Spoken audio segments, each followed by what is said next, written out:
Have you ever wondered if it's possible to learn how to ski without spending thousands of dollars on lift passes and rental skis? Or maybe you've seen videos of people ripping down glorious backcountry slopes after summiting on skis and wondered, how the heck did they get up there? Well, this winter we decided to find out. And like many Live Hard, Love Hard adventures, it all started with a mistake. We had an amazing plan. Amazing!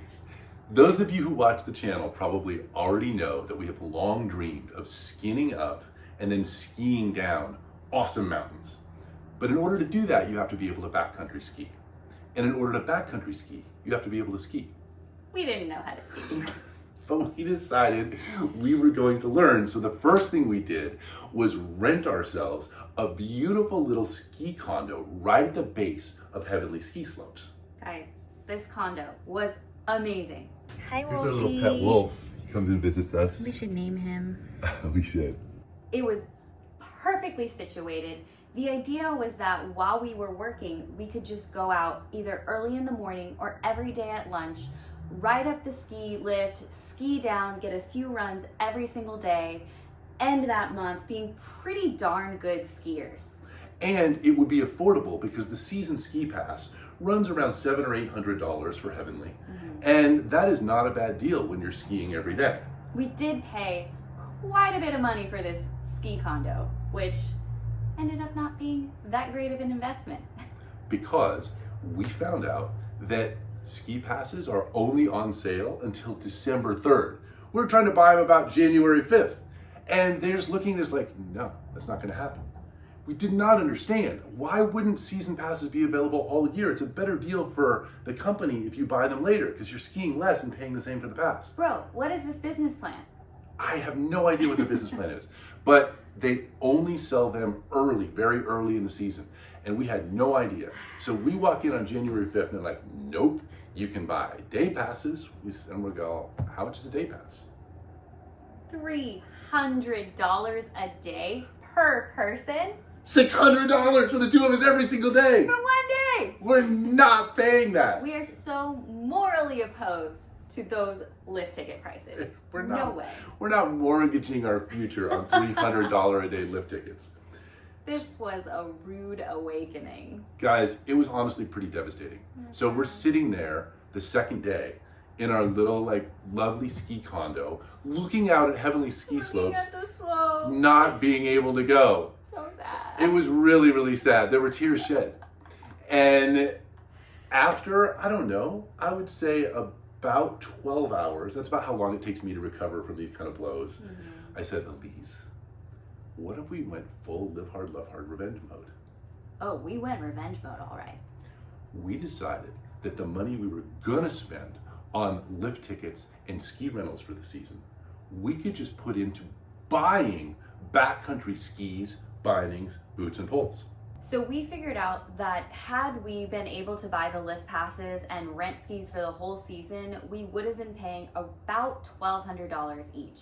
Ski passes generally at Heavenly go for around $800 once you factor in taxes, and most places that rent skis for the season, once you're all in, is about like $400, $450. So that gave us about $1,200 to then use for investing in our backcountry ski equipment. Now, if you guys know anything about backcountry skis and bindings and all that, they're not cheap.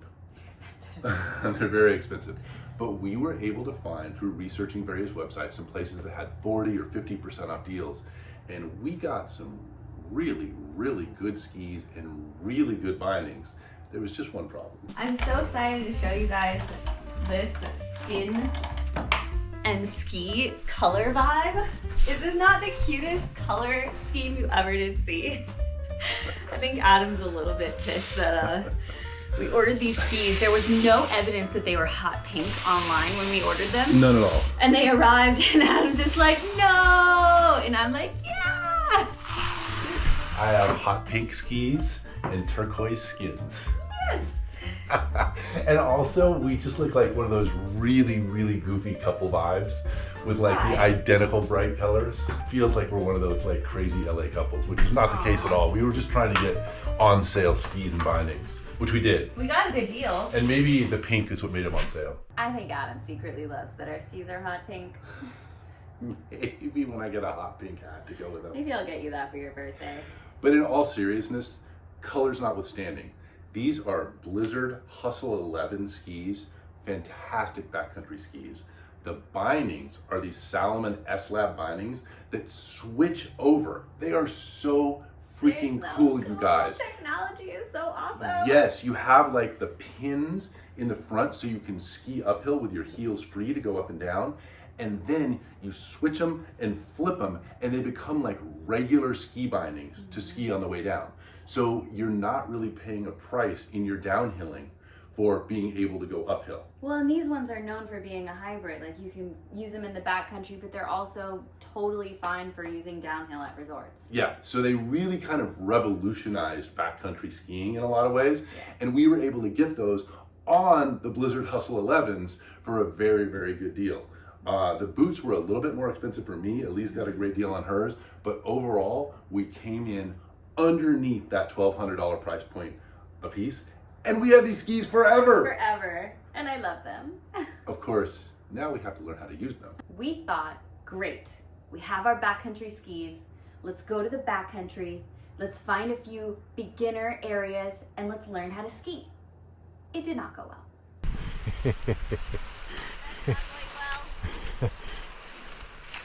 Oh no! Oh no! Why? Oh no! I think I'm more comfortable just lying like this. Just leave me. Wait for me! Oh! Wipe out! Turning these ain't like turning in downhill skis. No. Yeah. Enough. Enough. The thing with backcountry skiing is the snow conditions are often terrible. Sometimes it's just pure ice. Sometimes it's just super melty. It's never just like groomed nice powder that you would ski on a ski slope. And so we didn't do too badly going uphill, but coming downhill with just like pitted icy snow, there are trees that you really don't want to hit, there's underbrush. You need to be a good downhill skier before you can do that kind of stuff. So we quickly realized we needed a different plan. Fortunately, a lot of American ski resorts let skiers skin up the mountain and ski down as long as you go first thing in the morning before the lifts start. And the resorts in Tahoe are no exception. So basically, every other day or so, we have been skinning up some of the heavenly resorts and just taking in gorgeous sunrises, often catching fresh powder that has 0 tracks in it when it snows overnight, and then skiing our way down. Now there are some major advantages to learning how to ski this way. Number 1, you get to learn how to ski on a perfectly groomed slope for absolutely free. Free! That cannot be understated. It's not $2,500 for 2 people. It's free. That's pretty great. It's pretty great, yeah. Number 2, the slope is completely deserted. One of the biggest dangers of being a skier who's learning when you take the lifts up is that you're coming down these intermediate trails and there are people, especially snowboarders, just zooming past and crashing into you. That's how people get hurt most of the time. It's not that they fall, it's that someone crashes into them. And there's all kinds of accidents on crowded ski slopes. When we go up in the morning, we're the only ones out there. And this, my friends, is why you learn how to skin up the mountain and get the fresh powder to yourself. If there are other people, they're 500 yards ahead of us and coming down before we get up, or vice versa. I mean, you might see someone zooming down possibly, but they're nowhere in your line, you're not in their line. You're just basically there all alone. It is an amazing way to learn safely. Not to mention, I mean, having at least the slopes that we were on all to yourself at sunrise, come on, that's a whole advantage in and of itself. It's magical out there. Absolutely. Advantage number 3, just pure beauty. So pretty. you know, when you take lifts up, you don't get to see the sunrise. Yeah. Lifts start running after sunrise. Yeah. We start in the dark and we're skinning up, seeing the most beautiful sunrises and then skinning down. That kind of ties also to advantage number 4, which is that you don't just get fresh powder, you get virgin powder. A couple of times we skinned up when it had snowed overnight, and once when it was even still snowing, and we were the first ones down the mountain. There were no tracks in the snow. It's amazing. It was insane. I mean, I just felt like a little kid at Disneyland. And the 5th thing is that you get in insane physical shape. Whoa, my muscles are strong right now. Oh my gosh. I mean, they call it earning your turns. Yeah. Because you might be skiing down for 10 minutes. It's an hour or more to ski up 1,500 or 2,000 feet. But wow, you just really get a workout. You're breathing hard. I mean, by 7 a.m., you have had your full workout for the day. Yeah, so especially if you are someone that's thinking to yourself, I don't want to just be a good downhill skier, I want to be a good backcountry skier. You're not only getting the technical skills of learning how to ski, you're also getting the fitness that you will need to be able to skin up actual mountains in the wild. That's absolutely true. You're really training your body to be able to skin up mountains. And there are various aspects to that. I mean, there's different slopes, right? So if you're going up the super steep slope, you put the little riser up, and that's a whole kind of thing that your body has to get used to doing, and just working and working and working on skis. I think it's getting my butt in really good shape. Do you feel that? Or do you not use your butt? Like to think that. Oh no! Adam's always like, my butt's so My butt's getting strong. I know you all wanted to know that information. That was the most important reason that you tuned in today. So those are the 5 advantages. It's free, it's safe, it's beautiful, there's fresh powder, and you get in insane physical shape. Apparently not your butt, but the rest of you. Maybe your butts will be great, who knows? Now, to be fair, there are also some disadvantages to learning how to ski in this way. To me, the number 1 disadvantage is that it just takes a long time. If you get a ski pass and you take the lift up and ski down 15 times in a day, that's 15 runs. For us, we're busting our butts to get up the mountain once and ski down. So it takes us 15 days to get 15 runs, not 1 day. So it takes a lot longer in terms of days to become a good skier. Number 2, it is really physically challenging. You are busting your butt to get to the top of these mountains in order to get your run down. And days when we were doing, a couple days in a row, sometimes my body would just be so tired by the end. Also, you were getting really, really cold. I mean, getting up that early in the morning, it's not like you're skiing down in full sun. No. Like the wind's blowing, sometimes there's snow in your face.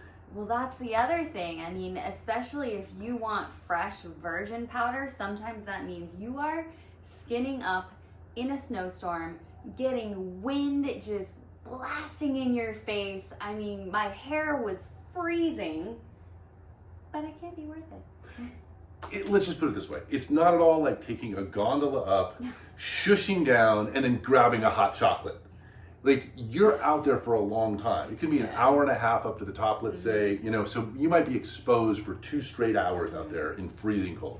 Not to mention, sometimes the resorts, even though they say, hey, yeah, you're welcome to come and skin up on this morning, they will just randomly decide, by the way, we're just gonna put a snowblower out and blow some snow in your face the entire way skinning up this mountain. So even if it's not a snowstorm, they kind of make their own snowstorm. Exactly. But that's kind of cool. It's fun. Honestly, I don't see number 2 as a real disadvantage. I know some people will, but to me, it's kind of awesome to have to earn your turns.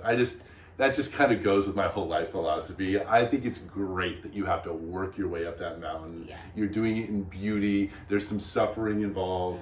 And I sort of love learning how to ski in this way, but I do acknowledge that it's probably not for everybody because there's so much effort required to earn every rundown. There's a lot of hardships involved. Let's just say that. You have to have some mental grit. You do. You have to have grit and spirit. But if you have it, I really think that this is the best way to learn how to ski for free. So overall, we really believe that the advantages of learning how to ski this way far outweigh the disadvantages. It's definitely the right way for us to learn how to ski. It might be the right way for you as well.